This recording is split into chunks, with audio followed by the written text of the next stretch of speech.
ওই বেপর্দা নারী সুন্দরী রূপসী যুবকের দেখে, যুবক নামাজের মধ্যে দাঁড়ানো, যুবতী ওই নারীটা সুন্দরী রমণী যুবকের সামনে দাঁড়ায় গেল।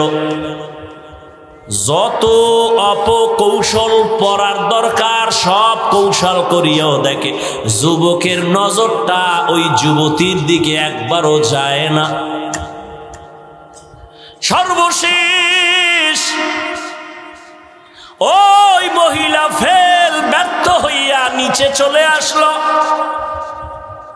আর মায়ে কইছিল জেনাকারিনী নারীর চেহারা না দেখায় মরণ দিও না। এই মহিলা কি করছে? পাহাড়ের নিচে নাইমা পার্শ্বে এক এলাকা, চেটিয়াল খোলা ময়দান, বকরির রাখাল ওখানে দাঁড়িয়ে আছে, সেও সুদর্শন এক সুপুরুষ। ওর সাথে যাইয়া জেনা করে ফেলছে। জেনা করে ওই মহিলার গর্ভে বাচ্চা চলে আসলো। দীর্ঘ কয়েক মাস পরে বাচ্চাটা দুনিয়াতে যখন আসলো, এই আল্লাহর বান্দি জাহান্নামী নারী বাচ্চাটার এই কোলের মধ্যে নিয়ে এলাকায় ঘুরে আর কয়, দেখো তোমরা যার এত গুণগান গাইছো পাহাড়ের উপরে ইবাদত করে, ওই তোমগো বুজুর্গ আমার সাথে জিনা করেছে, তার এই বাচ্চা। ঘটনা বুঝছেননি? বাচ্চা কার? কার? মহিলা কয় কার? বুজুর্গ। যুবক ওই যে মা দোয়া করছে, এটাও কবুল হওয়া লাগবে। জেনাকারিনী মহিলা যখন বলল তোমাদের প্রশংসিত সেই আবেদ বুজুর্গ যুবকের এই বাচ্চা জিনা করেছে, মানুষ তো তালে তালে লাফায়, তলার খবর নেয় না, তদন্ত করে না। লাঠি লয়া দৌড়ায় গেল সবাই। এত কলিজার আপন, কলিজার মোহাব্বতের আমাদের বুজুর্গ আজ এই অপমান বরদাস্ত করতে পারি না। কয়েকজন তাজা মানুষ গিয়া তার ইবাদত খানাটারে ভেঙ্গে ফেলল। হঠাৎ একজন গিয়া বুজুর্গ যুবকের গায়ে যখন একটু টাচ করলো, যুবক বলে আমি আল্লাহর গোলাম, আমার গায়ে টাচ করছো কেন বলো, তারপরে টাচ করো, আগে বলো কেন। বলে আপনি নাকি জিনা করেছেন, এত গর্ব করেছি আপনাকে নিয়ে, আপনি নাকি জিনা করেছেন। কোথায়? বলে আমগো এলাকার সুন্দরী নবনী বাচ্চা পর্যন্ত তার কোলের মধ্যে চলে আসছে। আল্লাহর বান্দা যুবক আবেদ বলে আল্লাহর জাতের কসম আমি অপরাধ করি নাই, জিনা করি নাই। কয় আপনি বলতে পারবেন নি মহিলার সামনে? বলে পারবো, নিয়ে আসো। এবার মায়ের দোয়া কবুল হইতেছে। জিনাকারিনীর চেহারা না দেখায় কবর দিও না। যুবক ইবাদতে লিপ্ত। এলাকার মানুষ বলে এই নারী ওই বুজুর্গের সামনে দাঁড়ায় বলতে পারবি নি? কয় বলবো। কয় চল। পাহাড়ের পাদদেশে এলাকার অনেক মানুষ সহ ওই মহিলা বাচ্চা নিয়ে দাঁড়ানো। এবার একজনে ডাক দিছে, আসেন আমরা সব রেডি। মহিলা বাচ্চা নিয়ে আসছে, আপনি নিচে নেমে আসেন। ওই যুবক নিচে নজর করে দেখে অনেক মানুষ, সুন্দরী মেয়ে বাচ্চা নিয়ে দাঁড়ানো। যুবক এটা দেখা সিজদায় পড়ে উপরে বয়ে কান্নে, আল্লাহ জানি না তুমি না জানি আমার উপরে বেজার হয়েছে। ও আল্লাহ, আমি এতদিন তোমার কদমে কুদরতি ভাবে সিজদা করি, তুমি ইজ্জত হেফাজতের মালিক, আমার উপরে অপবাদ আসছে আমি নাকি জিনা করেছি। আল্লাহ তুমি তো জানো আমি নিষ্পাপ, আমি জিনা করি নাই। ও আল্লাহ, তুমি আমার ইজ্জতের হেফাজত করো, কুদরতের দ্বারা তুমি হেফাজতের ব্যবস্থা করো। যুবক কান্নাকাটি করে দোয়া করিয়া এবার পাহাড়ের নিচে নেমে আসলো। নিচে নেমে এসে ঠিক ওই সুন্দরী মেয়েটা সামনে বাচ্চা নিয়া আল্লাহর বান্দা যুবক ডাক দিয়া বলে, কি ব্যাপার? এই মেয়ে, কি নাকি তুমি রটাইছো আমার নামে? বলে হ্যাঁ। কি রটাইছো? বলে তুমি আমার সাথে জিনা করেছো। বলে মিথ্যা কথা। বলে নেই তো তোমার বাচ্চা। তখন কি আর ওই কি জানি পরীক্ষা করে না, ডিএনএ আসিল, দি কিচ্ছু নাই। আর মিয়া রসুল শুনাইতেছেন এ ঘটনা, তাহলে বুঝেন ওই যুগের না, আরো আগের, বহু আগের ঘটনা, নবীজি দুনিয়াতে আসার আগের ঘটনা। টেস্টি। এইবার যুবক ইবাদতকারী কয়, সত্যি করে বলতে পারবি? বলে হ্যাঁ আমি সত্যি বলছি। বাচ্চাটা আমার কোলে দে। যুবক আল্লাহর গোলাম ওই অসভ্য জিনাকারিনী মেয়েটার বাচ্চাটা নিজের হাতের মধ্যে নিয়ে মনে মনে আমার মাওলাকে একটা ডাক দিছে। ডাক দিয়ে আল্লাহ তুমি হক জাহের করে দাও। ওই যুবক ইবাদত করনেওয়ালা কোলের বাচ্চাটারে, দুধের বাচ্চা, কথা বলতে পারে না, সবার সামনে চিৎকার দিয়ে কয়, রে শিশু তুই একটু সবার সামনে জবান খুলে বল তোর বাবাকে। শিশু বাচ্চার জবান খুলে গেল। শিশু বাচ্চা ওই বেচারার হাতের মধ্যে থেকে সবার সামনে আওয়াজ দিয়া বলে, আমার বাবা হলো ওই রাখাল, আমার বাবা ওই রাখাল। এবার এলাকার মানুষ ওই মহিলার উপরে আক্রমণ। আল্লাহ দেখায় দিলেন, তুই যে কান্না কইরা দোয়া করছো তোর ইজ্জত বাঁচানোর জন্য বাঁচায় দিলাম, আর তোর মায়ও যে কইছে জিনাকারিনীর চেহারা দেখা লাগবে, দেখাইয়াও দিলাম। মায়ের সাথে চালাকি চলবে না, বাবার সাথে চালাকি চলে না, শিক্ষকের সাথে চালাকি চলে না।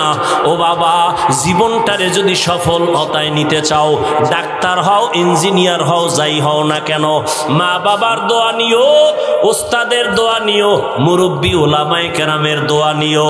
শেষ কথা, আমার দোয়া যদি নিতে নাও পারো, আমার কলিজার দাবি, ও যুবক বাবা, মা বাবার বরদোয়া নিও না, ওস্তাদের বরদোয়া নিও না, আলেম ওলামাদের বরদোয়া নিও না। ওরে জীবনটা আর কয়দিন হেলায় খেলায় কাটায় দিবা, এখনো সময় আছে, তওবা করে নাও। মায়ের থেকে দোয়া নিও। মা যদি তোমার মাথায় হাতটা বুলায়া দোয়া করে দেয়, কপাল খুলে যাবে।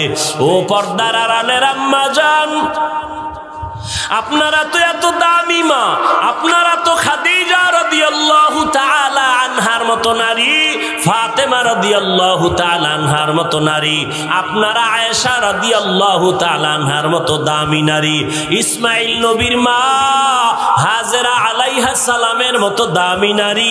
এরে আম্মা জান, ঈসা নবীর মা মারিয়াম আলাইহিস সালামের মতো দামি নারী।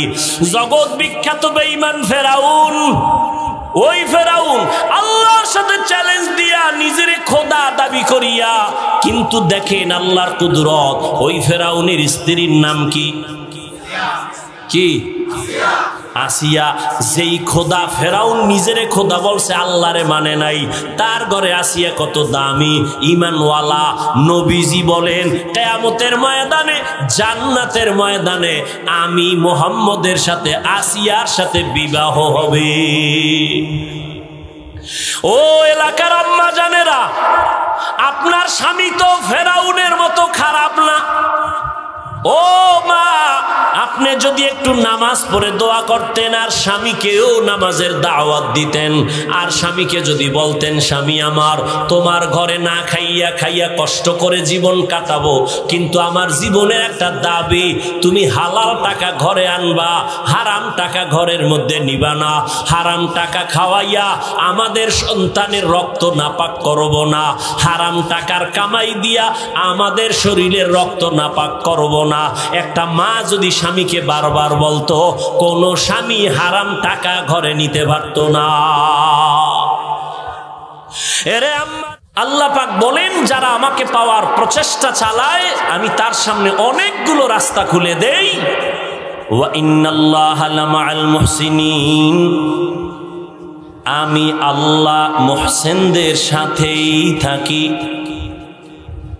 পয়গম্বর বলেন, মান তাওয়াযা লিল্লাহ রাফাআহুল্লাহ, যে ব্যক্তি আল্লাহর সন্তুষ্টির জন্য নিজেকে ছোট মনে করবেন, আল্লাহ তার মর্যাদা অনেক উঁচু বানায় দিবেন। নিজেকে যদি বড় বানাতে চাও হে মুমিন, বড়দের কদমে নিজেকে করে দাও বিলীন। मिटा दो अपना हस्ती को अगर कुछ मर्तबा चाहो कि दाना खाक में मिलकर गुले गुलजार होता है। অহংকার বড় মনে করি কেন?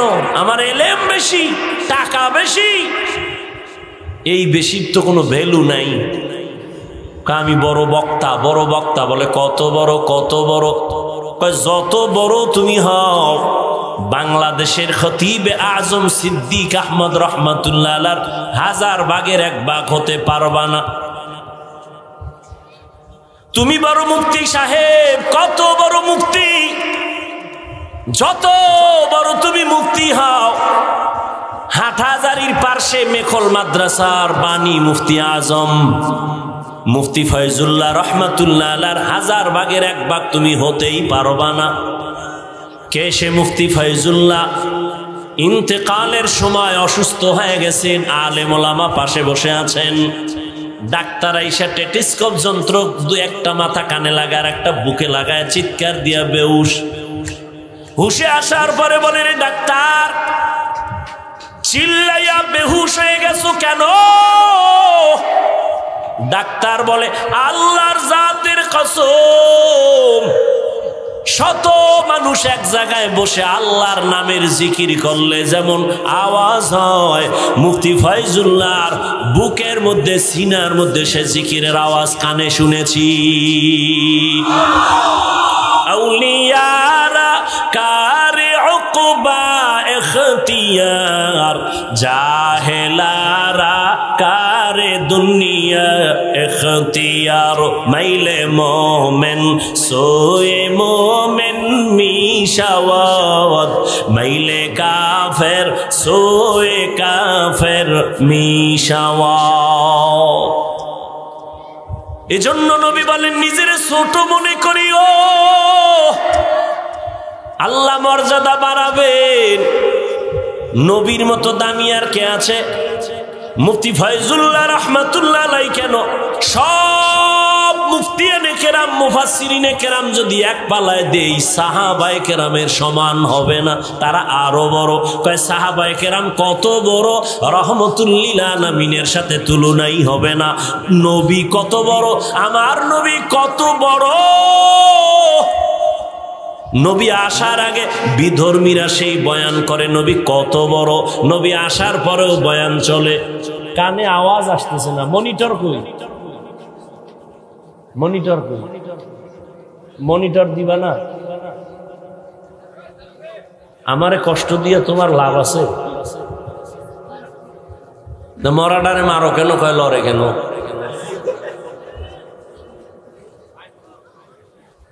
কত কষ্ট হইতেছে এই চিল্লানি। একটা মনিটর 2টা বক্স দিয়ে দিবে, সহজ। এটা ভাড়া দেবে না ইব্রাহিম ভাই?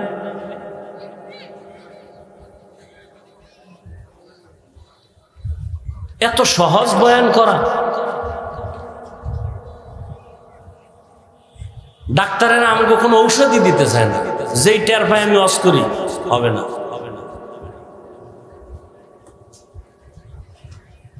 আল্লাহ মাহফিল শেষ পর্যন্ত, দোয়া পর্যন্ত কামিয়াবি দান করেন। খারাপ লাগতেছে? কি কথা বলতেছিলাম? নবী কত বড় না? নবী কয় খুশি, নবী খুশি হয়ে কয় কি জানেন? আল্লাহ আমারে কত কিছু দিছেন। কয় কি দিছেন? নবী বলেন উতিতু ইলমাল আউয়ালিন আল আখিরিন। রহমতের নবী বলেন আল্লাহ আমাকে আউয়াল আর আখিরের ইলম সব আমাকে দান করেছেন। আদমরে যা দিয়েছেন আমাকে তা দিয়েছেন। আদমেরটাও দিলেন, নূহ নবীরটাও দিলেন, শীশ আলাইহিস সালামেরটাও দিলেন, ইব্রাহিম নবীরটাও দিলেন, ইসমাইল নবীরটাও দিলেন, মূসা নবীর ইলম আমাকে দিয়েছেন। সব নবীদের ইলম আমাকে দান করেছেন। নবী বলেন আমি খুশি। আল্লাহ কয় দিছি তো আমি, কি পরিমাণ দিছি এটা না আমি জানি। আল্লাহ কয় আমি কি দিছি জানেননি? মা উতিতুম মিনাল ইলমি ইল্লা কালিলা। আমার ইলমের সাগর, ওই ইলমের সমুদ্র থেকে নবী আমি আপনাকে যা দিছি খুবই সামান্য। দেখছেন নি কারবার? নিজেকে যদি বড় বানাতে চাও হে মুমিন, বড়দের কদমে নিজেকে করে দাও বিলীন। আল্লাহ কয় আপনারে সামান্য দিছি, তা আল্লাহর কাছে কি পরিমাণ ইলম জমা। এই জন্য আল্লাহ নবীরে কয় আপনি সবসময় দোয়া কইরেন কি রব্বি জিদনি। দেখছেন নি আমনের আমি মাঝে মাঝে আবার বাড়াবো, রব্বি জিদনি ইলমার দোয়া পড়বেন আর আমি ইলম বাড়াবো, আমি ইলম বাড়াবো। আল্লাহর নবী দোয়া পড়তেন সব সময় রব্বি জিদনি ইলমা। ও আল্লাহ তুমি ইলম বাড়াও, জ্ঞান বাড়ায় দাও। ওই ইলম চাই না যেই ইলম দ্বারা ইবলিস বেয়াদবি করেছে। ও বান্দা তুমি ইলম শিখেছো, তোমার জ্ঞান আর তোমার শিক্ষা তোমার ইলমে যদি তোমারে বিনয়ী করতে না পারে, এই ইলম দিয়া লাভ কি? তোমার ইলমে যদি তোমাকে তাওয়াজুআন করতে না পারে, তোমাকে ছোট বানাইতে না পারে, অহংকার মুক্ত করতে না পারে, এই ইলম মদিনার ইলম না, এই ইলম ছিল ইবলিসের ইলম।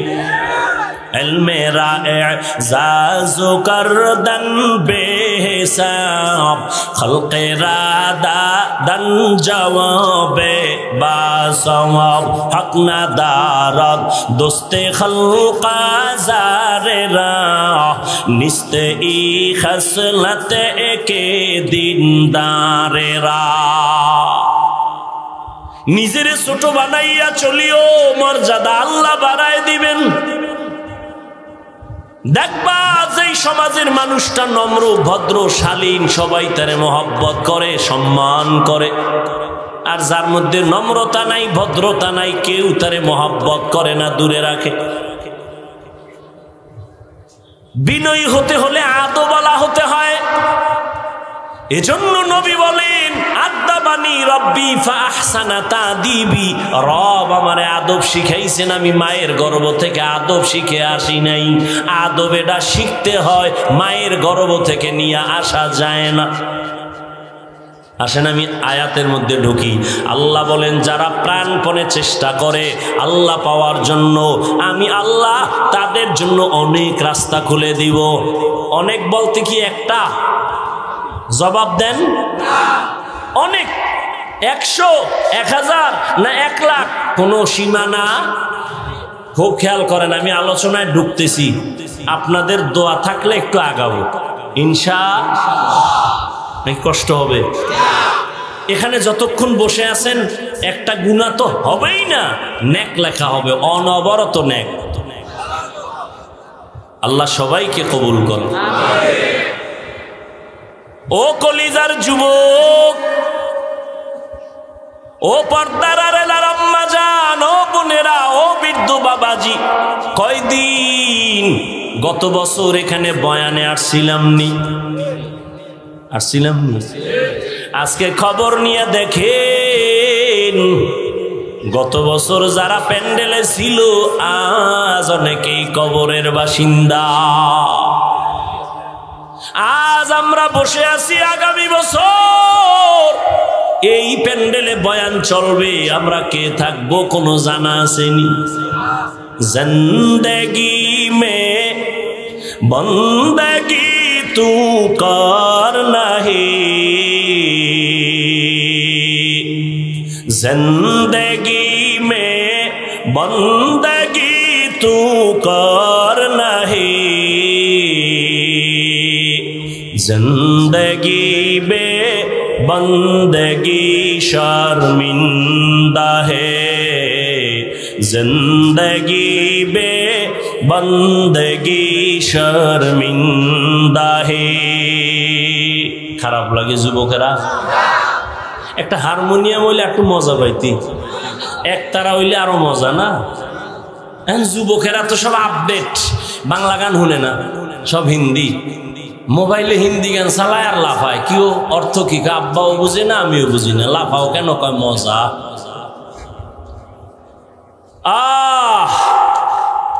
এরে যুবক, ঘুমের ঘরেও তো কত যুবকের মরণ হয়, হয় না? হয় না? এই চিন্তা যদি করতি যে ঘুমের মধ্যে আজরাইল আসতে, যদি চিন্তা করতি গানের তার কানের মধ্যে লাগায় ঘুমাইতি না। ও মুসলমান বাবা, তুমি গানের তার কান লাগাইয়া ঘুমাও, আজরাইল এসে যদি দেখে তোমার কানের মধ্যে গানের তার লাগানো, মুসলমান হিসাবে চিন্তা করো কবরে গিয়া কি জবাব দিবা? আমার কথায় তো আর ফিরবি না। হেদায়েতের মালিক নবীও না, কে? মান ইয়াহদিল্লাহু ফালা মুদিল্লা লাহু ওয়া মান ইউদ্লিল ফালা হাদিয়া লাহু। আল্লাহ যাকে হেদায়েত দেন কেউ তাকে ধ্বংস করতে পারে না। ও যুবক বাবা, আমার বয়ানে ফিরবা কোনো গ্যারান্টি নাই, তবে একটু আবদার করি মাঝে মাঝে পারলে একটু তোমার ডিউটির বাইরে, তোমার ডিউটি বাদ দিয়ে না, তোমার শিডিউলের বাইরে আমার একটা আবদার মাইনো মাঝে মাঝে। সেটা কি? তুমি সারা রাত মোবাইলের ডিউটি যখন শেষ কইরা ঘুমাবা, ডিউটি শেষ, এখন কি? ঘুম। ঠিক ওই সময় মোবাইলে সার্চ দিবা কোরআন তেলাওয়াত, দেখবা মক্কা মদিনার ইমাম হাজির। এইবার মোবাইলে তেলাওয়াত চালু কইরা বালিশের পাশে মোবাইলটা রাইখা আস্তে ঘুমায় যাবে। শুনতে শুনতে ঘুমাও। আমার দিল বলে একদিন, দুদিন, এক সপ্তাহ যদি শুনো, নিজে কানে ধরে বলবে আর গান শুনবো না, চোখে পানি চলে আসবে কোরআনের আকর্ষণ। दुनिया में हो दुनिया का तलबगार ना हो, बाजार से गुजर हो खरीदार ना हो। दुनिया में हो दुनिया का तलबगार ना हो,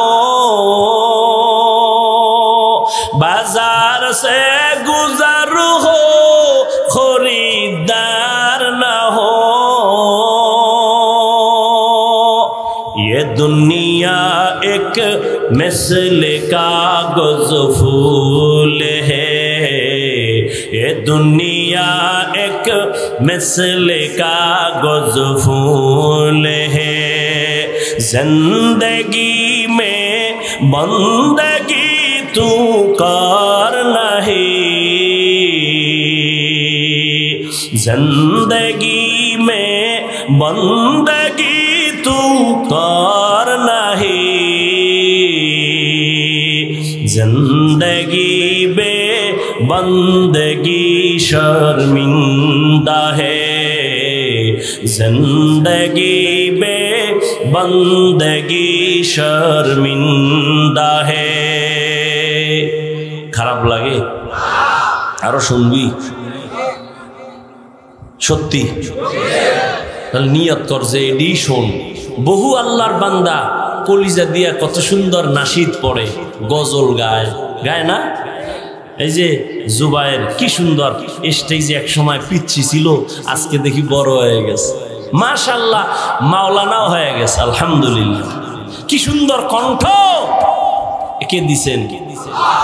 আল্লাহ কবুল করেন, ওর আব্বা আম্মাকেও কবুল করেন, আল্লাহ দিনের খাদেম বানায় দেন, বিনয়ী আদবওয়ালা জিন্দেগি দান করেন। यहाँ हम सब मुसाफिर दिल ना लगा,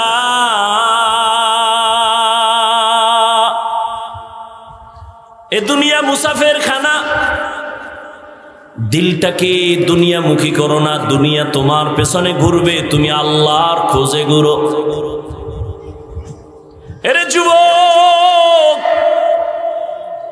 ভালো করে বুঝো, আল্লাহ বলেন যারা আমাকে পাওয়ার জন্য চূড়ান্ত ভাবে চেষ্টা করে আমি রাস্তা খুলে দিব, একটা না অনেক। খুব খেয়াল করেন, নবীজি একদিন সাহাবায়ে কেরামদের সামনে মাটিতে একটা সোজা রেখা টানলেন, দাগ দিলেন। সোজা দাগের আশেপাশে আঁকা বাঁকা আরো কয়েকটা দাগ টানলেন। এরপরে বললেন হাজা সিরাতি মুস্তাকিমান, এই যে সোজা পথ এটাই হলো সিরাতাল মুস্তাকিম, জান্নাতে পৌঁছার সহজ সরল সঠিক পথ। বাঁকা না সোজা? বলেন, সোজা না বাঁকা? কয়টা? জোরে বলেন। নবী কয় জান্নাতে পৌঁছার সঠিক পথ একটা, সোজা। আল্লাহ কয় আমাকে পাওয়ার পথ অনেক। এবার ফেস লাগছে না? নবী কয় একটা, আল্লাহ কয় অনেক। সমাধান কে দিবে? DC, SP, chairman. কিয়ামত পর্যন্ত ইসলামী শরীয়তের সব বিষয়ের সমাধান দিবে একমাত্র উলামায়ে আহলে হক। আল্লাহ বুঝার তৌফিক দান করেন। সমাধান কি? সমাধান হলো, আমি এটা আরো আগেও অনেক জায়গায় বলছি, আপনাদের হোমনা থেকে অথবা ধরেন ঢাকা চট্টগ্রাম যাইতে বিশ্ব রোড আসেনি? কয়টা? একটা। কয়টা? বিশ্ব রোড একটাই হয়। কয়টা হয়? কিন্তু বিশ্ব রোডে ঢুকার জন্য ডানে বামে আরো রোড আছে না নাই? শাখা রোড একটা না অনেক? হ্যাঁ, রহমতের নবী বলেন জান্নাতে যাওয়ার বিশ্ব রোড সিরাতাল মুস্তাকিম। আর আল্লাহ জি বলছেন অনেক পথ, এগুলো হলো বিশ্ব রোডে ঢোকার জন্য শাখা রাস্তা। কয় যেমন ইমামে আজম আবু হানিফা রহমাতুল্লাহ আলাইহির একটা রাস্তা বাতানো, ইমাম মালিকের আর একটা রাস্তা, ইমাম শাফিঈ রহমাতুল্লাহ আলাইহির আলাদা আর একটা রাস্তা, ইমাম আহমদ বিন হাম্বল রহমাতুল্লাহ আলাইহির আলাদা আর এক রাস্তা। কিন্তু পেরেশান হওয়ার কিছু নাই। ইমামে আবু হানিফার রাস্তায় যদি দৌড় দাও, সামনে গিয়ে দেখবা সিরাতাল মুস্তাকিমের সাথে লাইন লাগানো। ইমাম মালিকের রাস্তা দিয়ে যদি দৌড় দাও, সামনে গিয়ে দেখবা সিরাতাল মুস্তাকিমের সাথে লাইন লাগানো। ইমাম আহমদ বিন হাম্বলের রাস্তা দিয়ে যদি দৌড় দাও, সিরাতাল মুস্তাকিমের সাথে লাইন লাগানো। এক কথায় তারা সবাই আহলে সুন্নাত ওয়াল জামাতের অনুসারী। এদের পথ দিয়া যদি আগাইতে থাকো, সিরাতাল মুস্তাকিম দিয়া জান্নাতে পৌঁছতে পারবা। লাকাদ জানাল বিলাদা ওয়া মান আলাইহা ইমামুল মুসলিমিনা আবু হানিফা। বু হানিফা বুদ ইমামে বাসফা, আসে রাজে উম্মতানে মুস্তফা। তাহলে আল্লাহ পাওয়ার রাস্তা অনেক। এখন আমার কাম কি? খেয়াল করেন, আমি বয়ান কিন্তু গুছাই নিতেছি। আমার কাম কি? আল্লাহ রাস্তা খুলে দিবেন অনেক। আমার কিছু করণীয় নাই। কি? চেষ্টা। বলেন কি? আসায়ু মিন্নি ওয়াল ইতমামু মিনাল্লাহ। বান্দার কাজ চেষ্টা করা, পরিপূর্ণতাকে দিবেন আল্লাহ দিবেন। খুব খেয়াল করেন, এখন চেষ্টা যে করবে, সবাই চেষ্টা করে। অনেকে নামাজ নাই, টুকটাক পড়ে, কয় আল্লাহর কাছে অনেক চাইছি, চেষ্টা করি পারি না। ছেলে নামাজ পড়ে না কেন? কয় চেষ্টা করি পারি না। চেষ্টা কি এটা বুঝেন। সবাই চেষ্টা করে, আসলে চেষ্টা লাইন ছাড়া করলে হবে না। হোমনা বাজারে কুত্তা আসেনি? কথা কয় না? এই কুত্তারে দেখবেন ওর ডিউটি খালি দৌড়। সকালে দেখবেন দৌড়, সন্ধ্যা পর্যন্ত এই জায়গায় কুকুর হুইয়াই থাকে। কেউ তুই সারাদিন দৌড়ে আবার জায়গায় কেন? আমি সোজা দৌড় দিই নাই তো, বাঁকা হয়ে দৌড়াইছি। যদি সোজা দৌড় দিতাম তাহলে মেঘনা দাউদকান্দি ঘুরে আবার আসতে পারতাম। তাহলে সোজা দৌড়াইতে হইব, লাইন ছাড়া দৌড়াইলে হবে? এখন বান্দা চেষ্টা করবে আল্লাহ পাওয়ার জন্য, সেই চেষ্টাটা সঠিকভাবে হবে কিভাবে চেষ্টা করলে। এজন্য এই কথাটা আমি টানতেছি, খুব খেয়াল করেন। সঠিকভাবে চেষ্টা করার জন্য 3টা গুণ লাগবে। বলেন কয়টা? ধৈর্য হবে শোনার মতো? হবে ইনশাআল্লাহ, আল্লাহ কবুল করে। কয়টা গুণ লাগবে? কি জন্য? সঠিক চেষ্টা করার জন্য। যে করবে 3 গুণ নিয়ে চেষ্টা করবে, ওয়াল্লাহি আল্লাহর কসম, সে দুনিয়াও শান্তি মুক্তি, আখেরাতে বিনা হিসাবে জান্নাত। প্রথম গুণের নাম আদব। বেয়াদব কিয়ামত পর্যন্ত দৌড়াইলো ও ওর মূল জায়গা খুঁজে পাবে না। বেয়াদবকে আল্লাহ চেষ্টায় ব্যর্থ করে দিবেন। 1 নাম্বার গুণ কি? আদব। একটু আগেই বলছি, এতক্ষণ আমার আলোচনা চলতেছিল বিনয়ী হও, আদবালা হও। নবী বলেন আদব আল্লাহ আমাকে শিখাইছেন। আদবের আরেক নাম সুন্নত। আদবের আরেক নাম কি?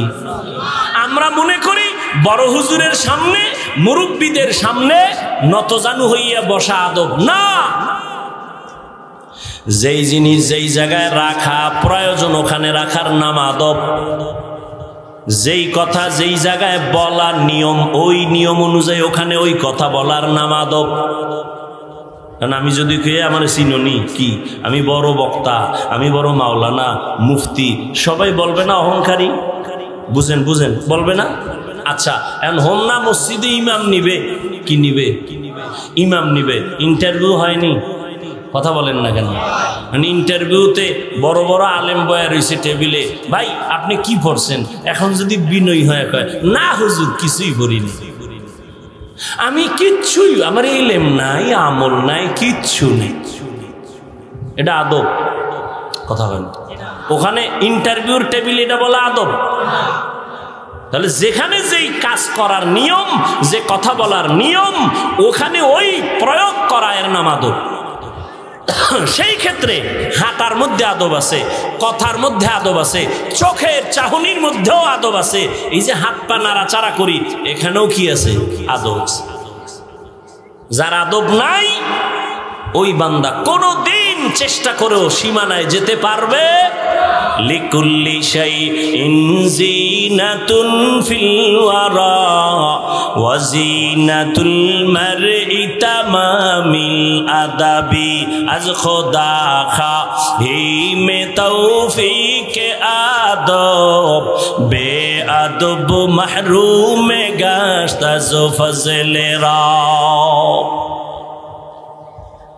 রাষ্ট্র পরিচালনা করেন একজন ব্যক্তি, বড় বুজুর্গ, নাম হলো সুলতান মাহমুদ গজনবী। সুলতান মাহমুদ গজনবী একদিকে রাষ্ট্র চালায়, রাজনীতিবিদ নেতা, অন্যদিকে তাহাজ্জুদের মুসাল্লার বুজুর্গ। নাম কি? সুলতান মাহমুদ গজনবী। ইন্তেকালের পরে তার আপনজনকে স্বপ্ন যোগে জিজ্ঞাসা করা হলো কবরের কি হালাত? বলে আলহামদুলিল্লাহ, আল্লাহ কবরে আমারে মাফ করে দিয়েছেন। কি আমলের বিনিময়? বলে এমন বড় কোনো আমল না, একটা ছোট আদব বলা কাজের কারণে আল্লাহ মাফ করেছে। কিসের কারণে মাফ করছেন? ছোট্ট একটা আদব বলা কাজ। কি সে কাজ? সুলতান মাহমুদ গজনবী বলেন, আমি রাষ্ট্র পরিচালনার ক্ষেত্রে এদিক থেকে সেদিক আমি যাত্রা করতাম। কোথাও যাওয়ার পথে একদিন রাতের বেলা গভীর আমি যাত্রা বিরতি করলাম। এলাকার পাহাড়িয়া জঙ্গলের পাশে ছোট একটা ঘর, আমার প্রজাদের বাড়িতে আমি স্থান নিলাম রাতটা যাপন করার জন্য। খেয়াল করেন, রাত যাপনের জন্য রাত্রে যখন আমি ছোট একটা ঘর, ওখানে আমাকে রাত্রি যাপন করার জন্য দিল, আমাকে যেই রুমটা দিল শোয়ার জন্য, আমি বিছানায় গিয়া মোটামুটি গরিবী হালাতে ওদের বিছানা, আমি যখন শুইতে গেলাম হঠাৎ তাকায় দেখি আমার পায়ের কিনারায় একটা তাক আছে। তাক, ওই তাকের উপরে এক জিলদ কোরআন শরীফ রাখা। খুব খেয়াল করেন, তাকের উপরে এক জিলদ কোরআন। শুয়া হঠাৎ কোরআন শরীফ দেখে বসে পড়লাম। চিন্তা করলাম আমি এখানে আরামে ঘুমাবো আর কোরআন শরীফ পায়ের কিনারায় উপরে থাকবে, এটা কেমন কেমন লাগে। তো কি করি, মনে মনে ভাবি কোরআন শরীফটা অন্য রুমের মধ্যে রেখে আসি, আমি এখানে একটু আরামে ঘুমানোর জন্য।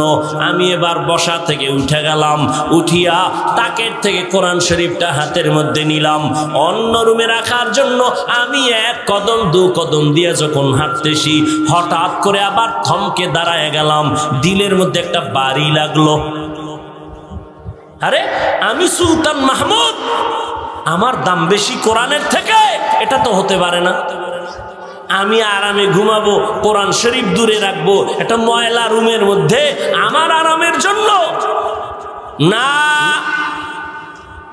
কোরআন শরীফ সুন্দর জায়গায় থাকবে, প্রয়োজনে আমি ময়লা বিছানায় গিয়া ঘুমায় থাকবো ময়লা রুমের মধ্যে।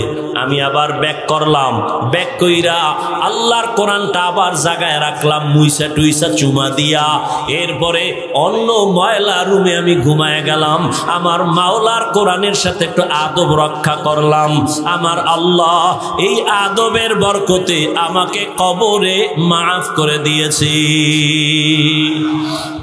লিকুল্লি শাইইন জিনাতুন ফিল ওয়ারা ওয়া জিনাতুল মারই তামামিল আদাবি আজ খোদা খাহি মে তৌফিক আদব বে আদব মাহরুম গাশত আজ ফজলেরা।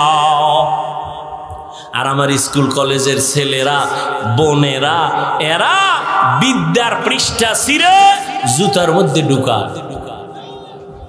মিশা কইছি আছে না নাই?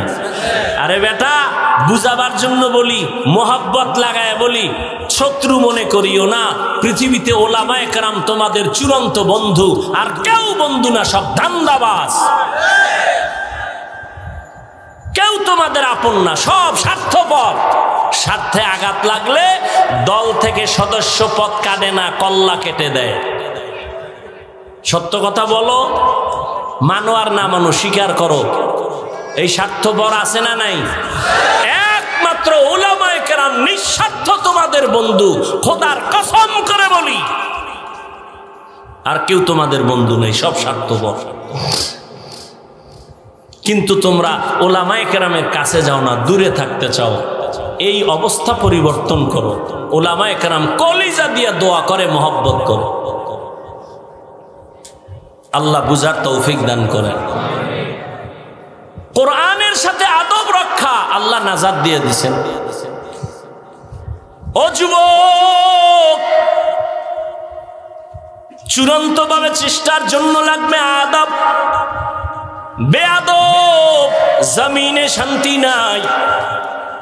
এক তো নিজের ব্যক্তিগতভাবে চলাফেরার মধ্যে আদব, দ্বিতীয় মুরব্বীদের কাতারে আমার জীবনের সফল দোয়ার জন্য একমাত্র পুঁজি হলো প্রথম আমার আব্বা আম্মা। মা বাবার দোয়া তোমার আমার সফলতার পুঁজির যুবক। দ্বিতীয় সিঁড়িতে আছে তোমার আমার সফলতার পুঁজি, দোয়া করবে আমার শিক্ষক, তোমার ওস্তাদ।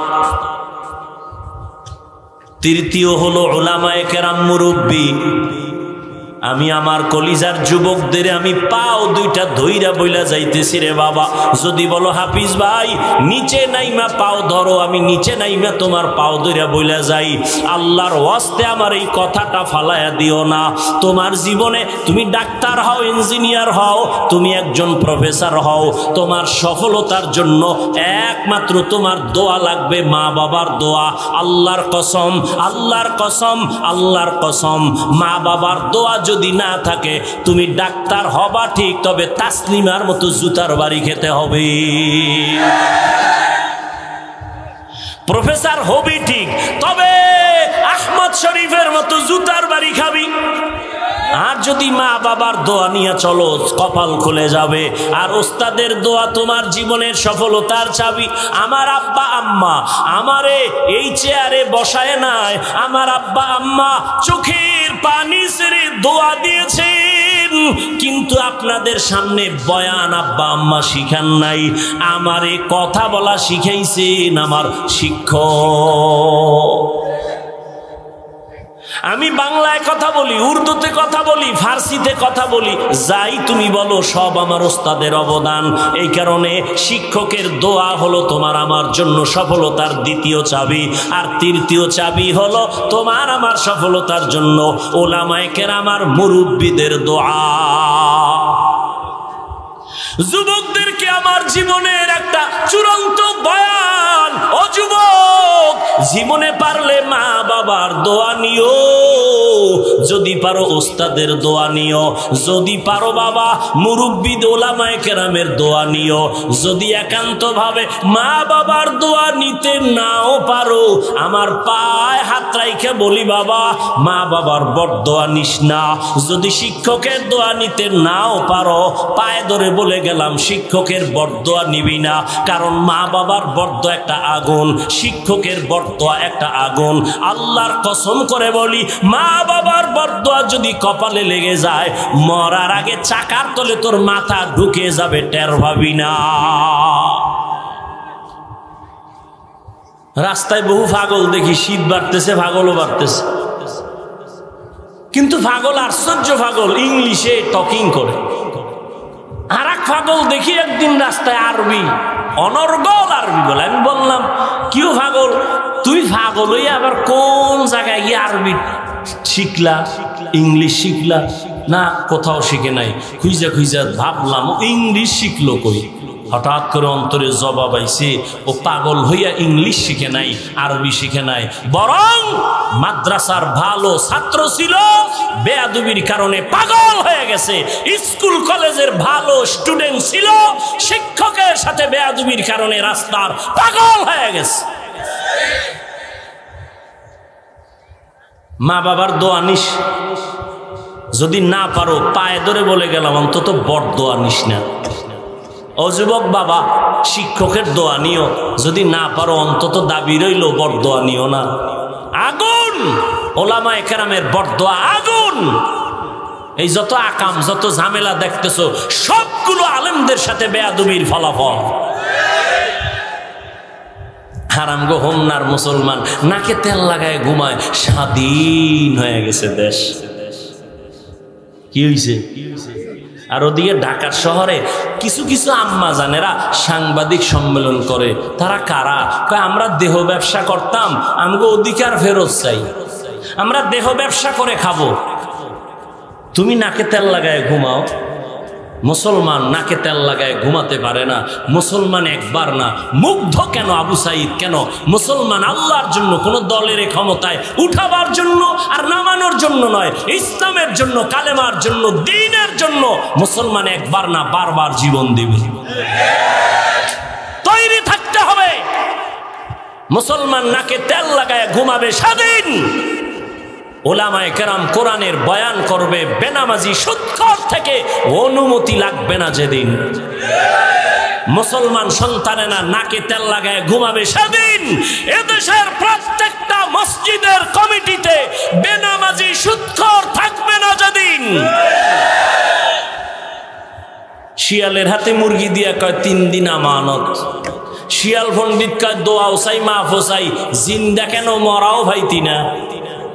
শিয়ালের হাতে মুরগি দিলে যা হবে, সুদখোর বেনামাজির হাতে ধর্মের চাবি দিলে তাই হবে। একটু রাজনীতি করলাম না? রাজনীতি চিনো, দুর্নীতি চিনো, পেটনীতি চিনো, রাজনীতি চিনো না। আল্লাহর কসম করে বলি, পৃথিবীতে রাজনীতির শ্রেষ্ঠ কিতাবের নাম কোরআন শরীফ। আর কয় কোরআনে রাজনীতি নেই। রাজনীতি চিনো? পৃথিবীর শ্রেষ্ঠ রাজনীতির শিক্ষক আমার রাসূল। পৃথিবীর শ্রেষ্ঠ পার্লামেন্ট, সংসদ ভবন হলো রাসূলের মসজিদে নববী। মসজিদে রাজনীতি হবে না, ইমাম থাকবে নিরপেক্ষ। নতুন করে স্লোগান দাও, ইমাম যদি নিরপেক্ষ থাকতে হয়, কমিটির প্রত্যেকটা মানুষকে নিরপেক্ষ থাকতে হবে। কমিটি যদি দুর্নীতি, রাজনীতি, ভেটনীতি করে, ইমাম সাহেব মাইক লাগাইয়া ইসলামের রাজনীতি করবে। কোরআনে রাজনীতি নাই? যত জুতা আছে সব জুতা নিব যদি প্রমাণ দিতে না পারি। কোরআনে রাজনীতি নাই? হ্যাঁ, আপনি পেট নীতি আর ধান্দাবাজি করেন, এডি কোরআনে নাই। এখন বলবেন হাফিজ ভাই কই আছে? আমনেরে সুন্দর একটা পরামর্শ দিয়া যায়, বালিশে মাথা লাগাই এটা শুনেন। এই বাংলা তো করতে পারেন আলহামদুলিল্লাহ, আপনারা নেতা টেতা যারা আছেন। সুলাইমান বিলকিসের ঘটনা আছে না, পুরাটাই রাজনীতি। ওই বাংলা তর্জমাটা পড়েন, টের পাইবেন রাষ্ট্রনীতি কাকে বলে। ইউসুফ নবী জুলাইখার ঘটনা আসেনি, পুরাটা রাষ্ট্রনীতি। একা একা বাংলা বইরে টের পাইবেন রাজনীতি কারে কয়।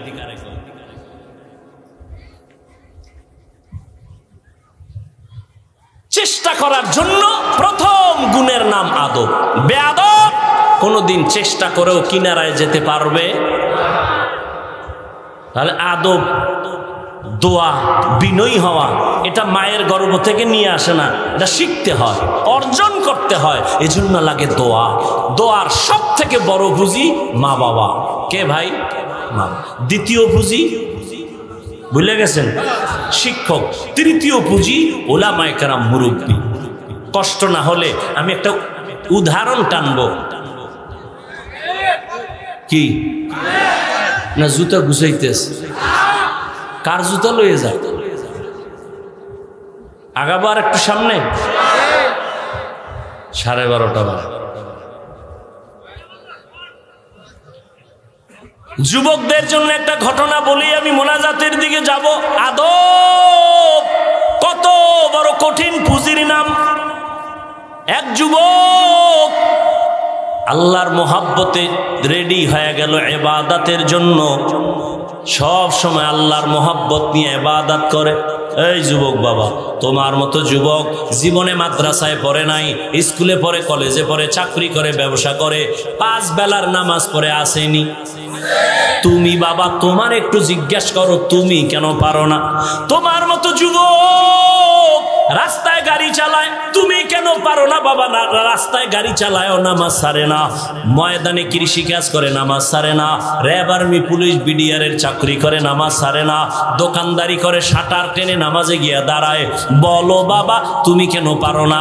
আমি তো তোমাকে হুজুর বানাবার জন্য বয়ানে আসি নাই, আমি একবারও বলি নাই, এখনো বলবো না যে পাগড়ি লাগাও, তসবিহ লাও, জিকির করো, একবারও বলবো না। বরং আমি সাহস দিয়ে দোয়া করে যাব, এতগুলো আল্লাহর বান্দাদের আমিন ফেরত যাবে না। আমি বলবো, স্কুলের ছেলে বাবা, তুমি স্কুলে পড়ো, কলেজে পড়ো, ডাক্তার হও, ইঞ্জিনিয়ার হও, প্রফেসর হও, তবে একটা দাবি, বেয়াদব হইবা না। এরে আম্মা জানেরা, আপনাদের জীবনটা কতই যে ধন্য। আপনারা নবীদের মায়ের মতো মা, সাহাবায়ে কেরামদের মায়ের মতো মা, আপনারা তো কত দামি নারী। এরে আম্মা জান, এতক্ষণ আপনাদের সন্তানদের যত বয়ান শুনাইলাম, এগুলো বাস্তবায়নের জন্য আপনার দোয়া আর আপনার অবদান ছাড়া হবে না। এ দুনিয়ায় যত ভালো ভালো সন্তান হয়েছে, সব হলো মায়ের অবদান। এজন্য রহমতের নবী বলেন, পৃথিবীর শ্রেষ্ঠ সম্পদ হলো নেককারিনী মহিলারা। ওই যুবক আল্লাহর ইবাদতে এমন মজা পেয়ে গেল, আজান হয়েছে, শেষ হওয়ার আগে মসজিদে হাজির, নামাজ পড়ে আর বের হয় না। আসরে ঢুকলো, মাগরিব পরে বের হইল, কিন্তু বাইর হইয়াই দেখে দোকানদারি, বেপর্দা নারীর আড্ডা। যুবক একদিন সিদ্ধান্ত নিল, এই এলাকায় আর থাকবো না, ইবাদত কইরাও ঝামেলা, গুনাহ হয়ে যায় অনিচ্ছায়। এখন আমি এমন একটা নির্জন জায়গায় যাব, যেখানে গিয়া একদিন আমি আল্লাহর ইবাদত করব। বাড়ির পাশে দূরে একটা জঙ্গল, পাহাড়। যুবক নিরিবিলি ইবাদতের জন্য ওই পাহাড়ের চূড়ায় গিয়া একটা সুন্দর ঘর বানাইয়া ওখানে থাকে, ওখানে ইবাদত করে। আর বাড়ি আয় না, ঘরের মধ্যে বৃদ্ধা তার কলিজার মা। কে? মা। সন্তান ইবাদতে মশগুল, বাড়ি আসে না। মায়ের অন্তর ছটফট করে, বাবার চেহারাটা যদি একবার দেখতে না পারি মনটা ভালো লাগে না। কেমনে সন্তানের দেখবো? সন্তান তো ইবাদতখানায় পাহাড়ের উপরে, আমি বুড়া মহিলা পাহাড় বেয়ে উপরে উঠতেও পারবো না। কি করি ভেবে ভেবে একদিন সিদ্ধান্ত নিল, আমি একা একা হেঁটে হেঁটে আমি আমার সন্তানের একটু এক নজর দেখার জন্য যাব। এই সন্তান দেখো, মায়ের অন্তরে কি মোহাব্বতের আগুন। বৃদ্ধা মা সকাল 10টা-11টায় সূর্য যখন উপরে উঠে গেল, রোদের তাপ বেড়ে গেছে, বৃদ্ধা মা ঘর থেকে বেরিয়ে একা একা হেঁটে হেঁটে পাহাড়ের কিনারায় গিয়া নিচে দাঁড়াইয়া মহিলা কেমনে যে বাচ্চাটারে ডাক দিছে, সাহাবায়ে কেরামদের নবী নিজে ওভাবে দেখায়। সূর্যের আলো উপর থেকে যখন চোখে লাগে তখন মানুষ হাত দিয়া এভাবে ছায়া দেয়নি, নবী এইভাবে দিয়া এবার সাহাবাদের বুঝায়। ওই বৃদ্ধা মা পাহাড়ের কিনারায় গিয়া উপরে তাকাইয়া হাতটা দিয়া সূর্যের আলোটারে আড়াল করে এবার উপরে মুখ করে ডাক দিছে, ও সন্তান, আমি তোর বৃদ্ধা মা কষ্ট করে এখানে হাজির, একটু নেমে আয়, একটা নজর, আমি তোর চেহারাটা দেখবো, কলিজা ঠান্ডা করব। সন্তানকে ডাক দিছে আম্মা জান, সাথে সাথে সন্তান ডাক শুনছে, কিন্তু সন্তান এমন সময় ডাক শুনছে যখন সন্তান নামাজের ভেতরে দাঁড়ানো। সন্তান চিন্তা করে গেছে, আম্মা জান যে ডাক দিল, আমি কি আম্মার ডাকে সাড়া দিব নাকি আল্লাহর মহব্বতে নামাজেই থাকবো? চিন্তা কইরা সন্তান সিদ্ধান্ত নিল, না মায়ের ডাকে সাড়া দিব না, আমি আল্লাহর মহব্বতে নামাজেই থাকবো। মাসআলা কি? নফল নামাজে দাঁড়াইছো, মা ডেকেছে বারবার, জরুরি, নামাজ ছেড়ে দাও, মায়ের ডাকে সাড়া দাও। কারণ তোমার পুরো জীবনটাকে যদি মায়ের গোলাম পায়ের নিচে দিয়া দাও, মায়ের ঋণ আদায় হবে।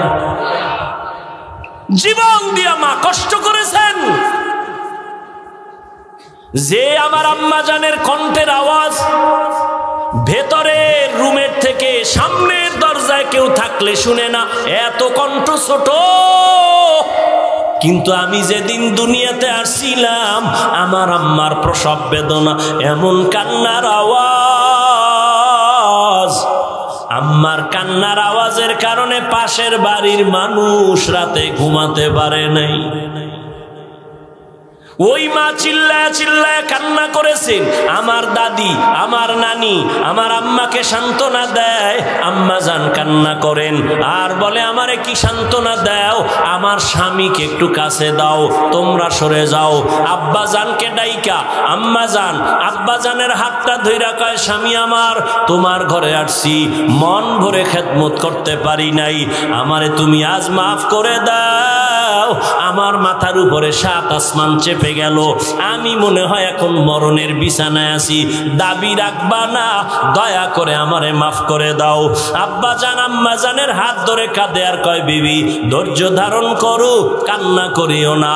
এই কথা বলিয়া আমার আব্বা দৌড়ায় গিয়া যায় নামাজে সেজদায় পড়ে কাঁদে, ও দয়ার মালিক,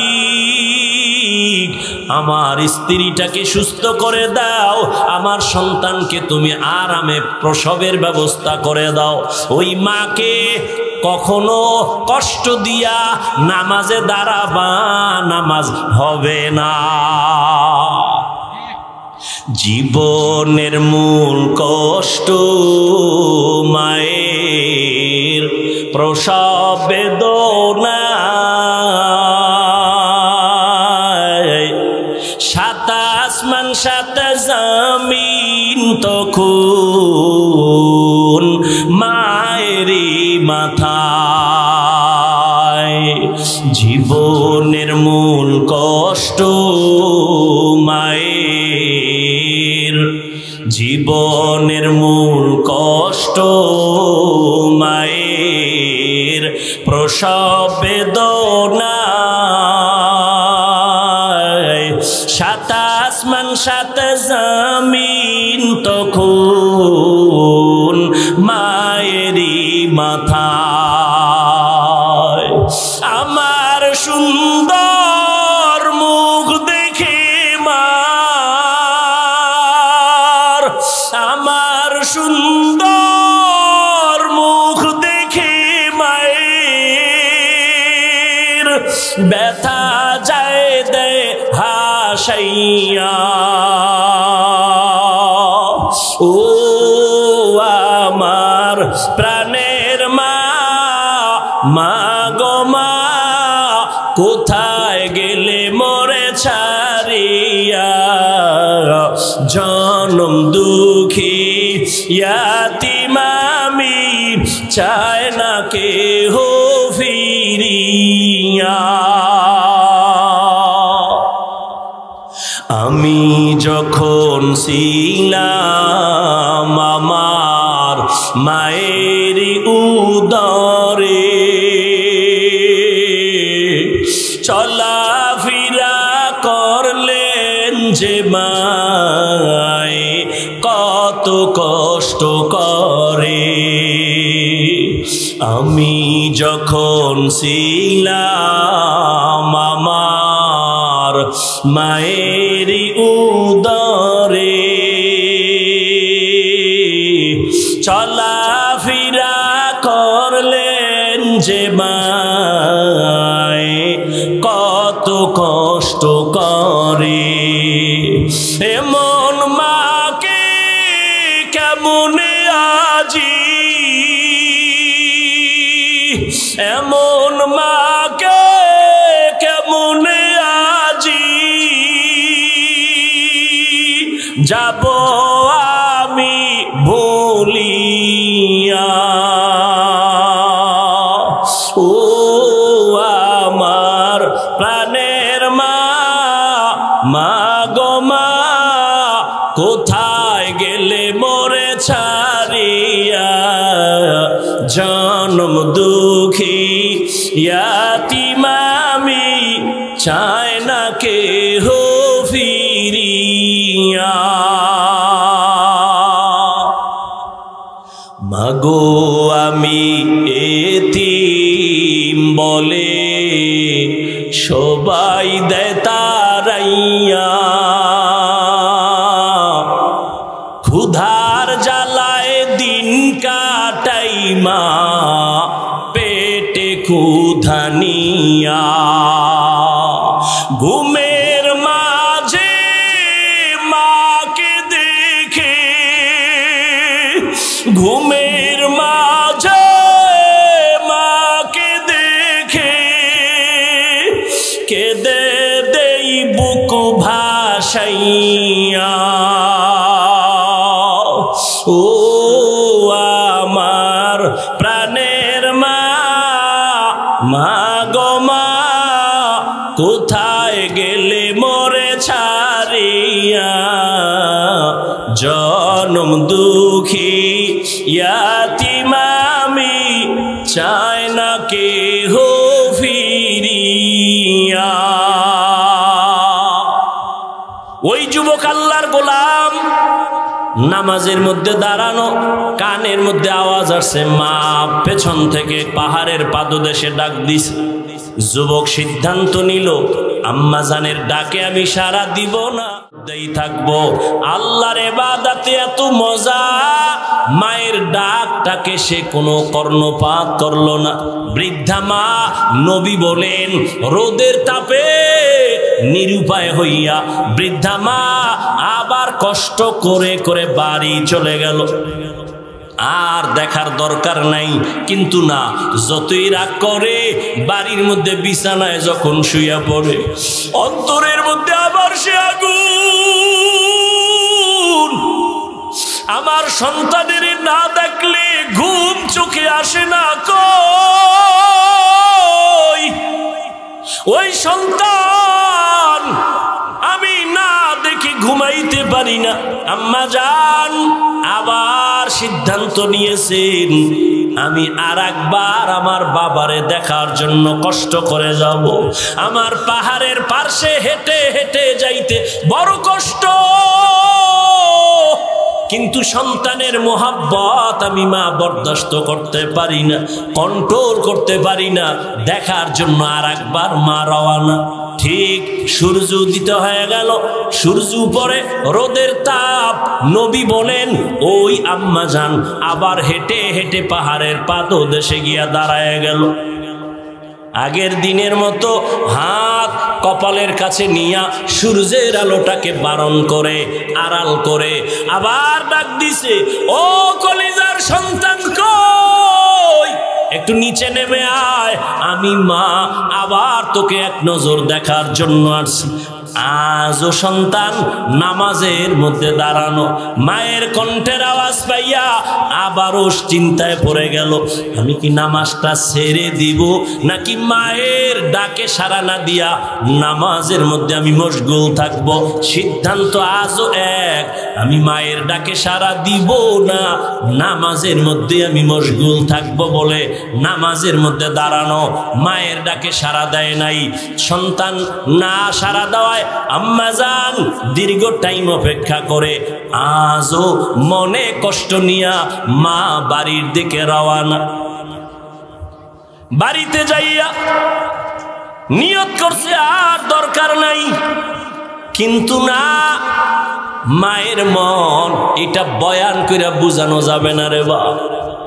সন্তানের প্রতি মায়ের কি যে মায়া, কি মোহাব্বত, এইটা বয়ান করে বুঝাবার কোনো ভাষা নাই। আম্মা ছাড়া বুঝানো যাবে না, যার সন্তান নাই তাকে বুঝানো যাবে না রে বাবা। দুইবার মা ফেল, এইবার মা একটু ঘুরে বসে চিন্তা করলো, এবার আর একবার যাব, শেষ আর যাব না, দেখি আমার বাবারে একটু দেখতে পারিনি। মা এবার সিদ্ধান্ত নিয়া তৃতীয় দিন পাহাড়ের কিনারায় সূর্যের গরমে গিয়া হাজির। আজকে শেষ। সূর্যের আলোরে আড়াল করে ডাক দিছে, বাবা কই? আজও সন্তান নামাজে দাঁড়ানো। মা ডাক দিছে, কানে আওয়াজ আসছে, কোনো জবাব নাই। সন্তান আল্লাহর মোহাব্বতের প্রাধান্য দিয়া চুপচাপ নামাজে দাঁড়ায় আছে। আম্মা জান 2 দিন আইসা চলে গেলেন, আজকেও কি ফেরত যাবেন? বুঝে না, বৃদ্ধা মা মনেরে বুঝাইতে পারে না। কিন্তু আম্মা জান আজকে কষ্ট বেশি হয়ে গেল, 3 দিন আসলাম, ডাকে সাড়া দেয় না সন্তান, আজকে বরদাস্ত করা যায় না। আম্মা জান আজও নিরুপায় হইয়া যায়, তবে অন্য 2 দিন জবানটারে বন্ধ করে গেছেন, আজকে জবান বন্ধ করে না, আসমানের দিকে তাকাইয়া একটা ডাক দিছে, মালিক ও আল্লাহ, আমার কষ্ট কি তুমি দেখো না? আমার সন্তান 3 দিন আসছি, আমার ডাকে সাড়া দেয় না, ও মালিক তোমার আদালতে একটু না বললেই না, আমি কন্ট্রোল করতে পারি না, আমি একটু বলি বেশি না রে আল্লাহ। ওরে জেনাকারিনী মহিলার চেহারা না দেখাইয়া কবরে নিও না। বাস আদালতে চলে গেছে। এই কথা কয় নাই জিনা করাইয়া নিও, শুধু কি বলছে, জেনাকারিনী মহিলার চেহারা দেখাইয়া নিও। এটা কি বর্তমানে কোনো গুনাই তো মনে করে না, যে সারা রাত মোবাইলে জেনা করে, চোখ দিয়া তাকায়া তাকায়া বেগানা দেখে, ওর কাছে তো এটা গুনাই না। আমরা বাধা দিলাম গো দুশ্মন মনে করে। অথচ দর্শন, দর্শনের পরের ফাইনাল স্টেপ হলো ধর্ষণ, ধর্ষণের আগে হয় দর্শন। এজন্য দর্শনকে কন্ট্রোল করার জন্য দর্শনকে বন্ধ করো। বুঝে নাই, না বুঝলে না বুঝো, মাওলায় বুঝ না দিলে কি করার? তুমিও মুসলমান, আমিও মুসলমান, তোমার আল্লাহ আমার আল্লাহ 2 না 1? তোমার আমার নবী, কোরআন, কাবা, ধর্ম, কালেমা, দুনিয়াতে আসছি সিস্টেম। বিদায় বেলা কাফনের সংখ্যা হবে 3টা, তাও 1 কালার। হুজুরগো কালার আলাদা, আপনাদেরটা আলাদা না? সব এক। কবরের সাইজ আপনাদের এলাকার কবর এক হাত বড়, ছোট না সমান? কবরের প্রশ্ন তিনটা, তাও নাকি আলাদা? আমাকেও সেই প্রশ্ন, আপনাকেও সেই প্রশ্ন। একটু চিন্তা করেন তো, আপনিও মুসলমান, আমিও মুসলমান। আমি টুপি মাথায় না দিলে লজ্জা পাই, আর তুমি কেমন ভিআইপি মুসলমান, তুমি টুপি দিলে লজ্জা পাও। আমি দাড়ি কাটতে লজ্জা পাই, তুমি রাখতে লজ্জা পাও। আমি মসজিদে না ঢুকলে লজ্জা লাগে, তোমার ঢুকতে লজ্জা লাগে। আমি পর্দা না করলে লজ্জা পাই, তোমার পর্দা করতে লজ্জা পাও। স্বাস্থ্য বোনের লাগে কেমনে পর্দা করে, চাস্তো ফুফাতো মামতো বোনের সাথে কেমনে সম্ভব? আকাম সম্ভব। আল্লাহর আইন মানা সম্ভব না। আল্লাহ হেদায়াত দান করুন। আরো জোরে বলেন।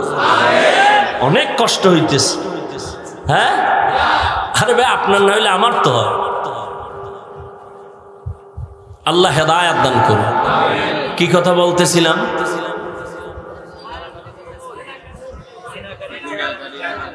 জিনাকারী মহিলার চেহারা না দেখাইয়া আমার ছেলেরে মরণ লাগিয়ে গেছে আরশে আজিমে। ছেলে কিন্তু নামাজে দাঁড়ানো। বাকি অংশটুকু বলবো? এই পর্দার আড়ালের আম্মা জান, ভালো করে বুঝেন, এমন একটা সন্তান দুনিয়ায় রেখে যাবেন, ডাক্তার হইয়াও আপনার জন্য কোরআন পড়ে দোয়া করবে। এমন একটা সন্তানের মা হয়ে কবরে যাবেন, সন্তান ইঞ্জিনিয়ার হবে, কোরআন পড়ে পড়ে দোয়া করবে।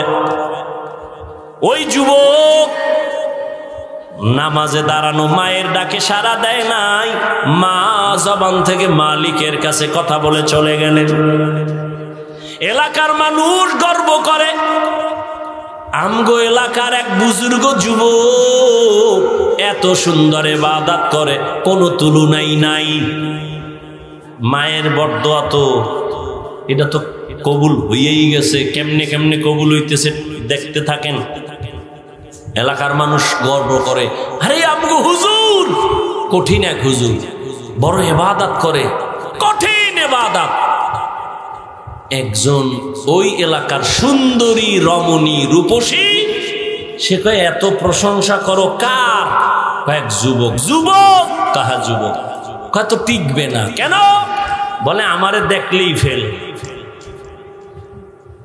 এলাকার লোক বলে কোশ্চিন কালেও না, চ্যালেঞ্জ কা চ্যালেঞ্জ, যাও। এইবার মহিলা চলে গেল পাহাড়ের উপরে।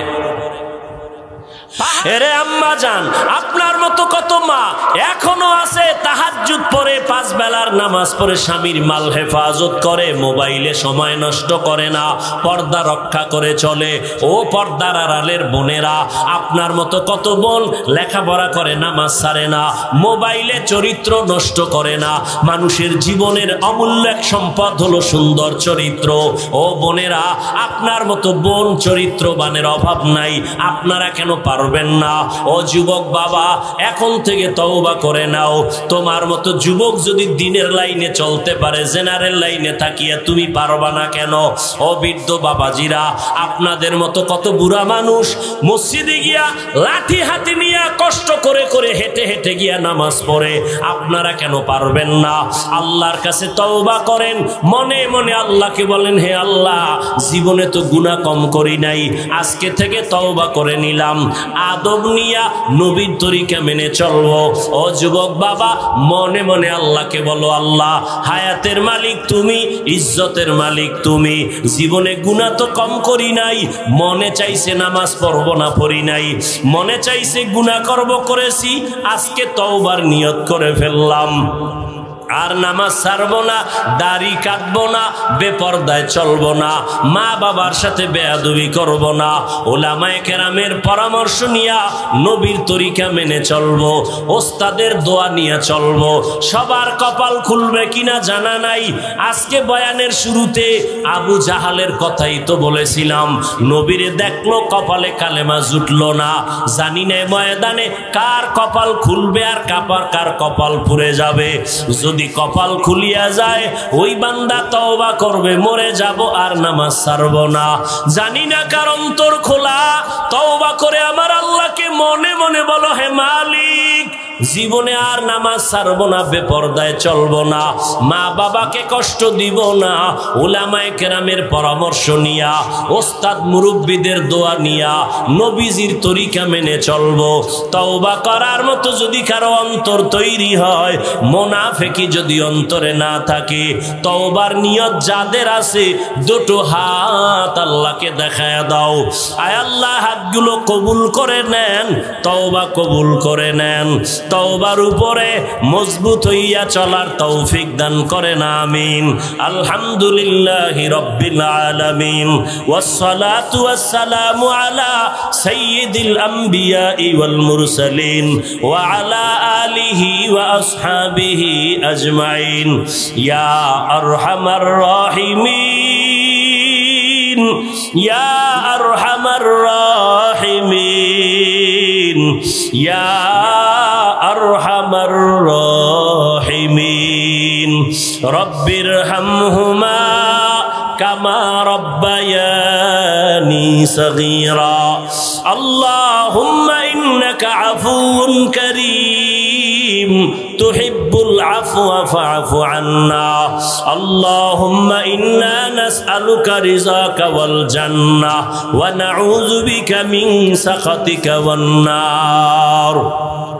ও দয়ার মালিক, আমরা গুনার বোঝা নিয়ে আপনার দরওয়াজায় হাজির। আয় আল্লাহ, হোমনার মাঠে 3 দিন পর্যন্ত এ কোরআনের বাজারটা মিলল, কালকে আর এই বাজার থাকবে না রে আল্লাহ। আপনার কত গোলামেরা হাজির। আয় আল্লাহ, কত উলামায়ে কেরাম, মুরব্বী, হাজী সাহেব, কত যুবক ছাত্র ভাই, পর্দার আড়ালের কত মা বোনেরা।